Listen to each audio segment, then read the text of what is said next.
देख बेटा, तू मेरा सगा बेटा नहीं है। ये कैसी बातें कर रही हो माँ? मैं तुम्हारा ही बेटा हूँ और तुम मेरी ही माँ हो। हाँ बेटा, पाला तो मैंने ही है, पर तू मुझे उस जंगल में मिला था। एक दिन मैं लकड़ियाँ काटकर लौट रही थी, तभी मैंने तुझे उस रहस्यमयी पेड़ के नीचे रोते हुए देखा। मुझे तुझ पर दया आ गई और मैं तुझे घर ले आई। बड़ी अपनी आखिरी सांसें गिन रही होती है। अर्जुन अपनी माँ की हालत देखकर बदहवास हो जाता है और उनके पास जाकर बैठ जाता है। कांता की सांसें उखड़ रही हैं।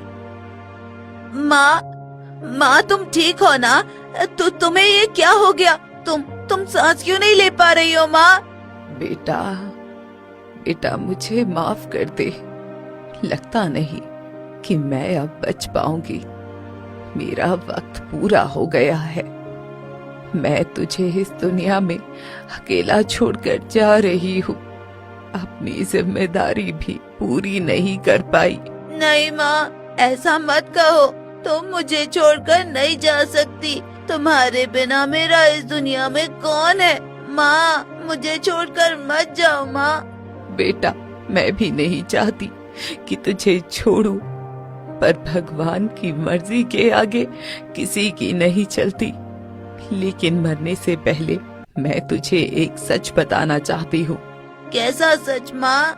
देख बेटा, तू मेरा सगा बेटा नहीं है।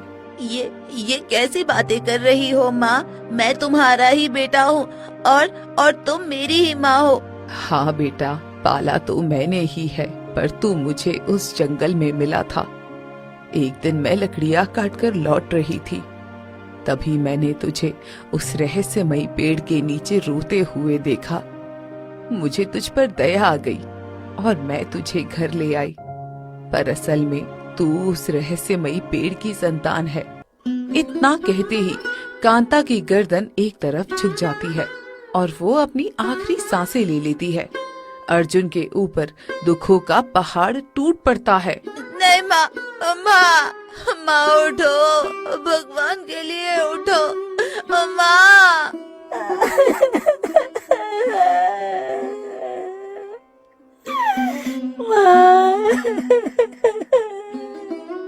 अर्जुन फूट फूट कर रोता है, पर कांता अब इस दुनिया में नहीं रही। वो भारी मन से अपनी माँ का अंतिम संस्कार करता है और घर लौट आता है। आधी रात को जब वो सोया होता है, तभी एक गूंजती हुई आवाज उसे सुनाई देती है। अर्जुन, आ जाओ, मैं कब से तुम्हारा इंतजार कर रही हूँ। अर्जुन, यहाँ आओ। अर्जुन की आंखें फौरन खुल जाती है। वो पसीने से तरबतर है। ये कैसी आवाज थी और ये मुझे क्यों बुला रही है? कहीं ये उस रहस्यमय पेड़ की आवाज तो नहीं? अब मुझे वहाँ जाना होगा। माँ ने मरते वक्त जो कहा था, मुझे उसका सच जानना ही होगा। क्या मैं सच में उस पेड़ का बेटा हूँ? अर्जुन पूरी रात इसी उलझन में बिता देता है।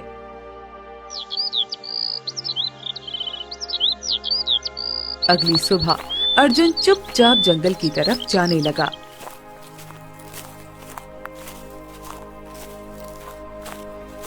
तभी गांव का एक आदमी हरी उसे रास्ते में रोक लेता है।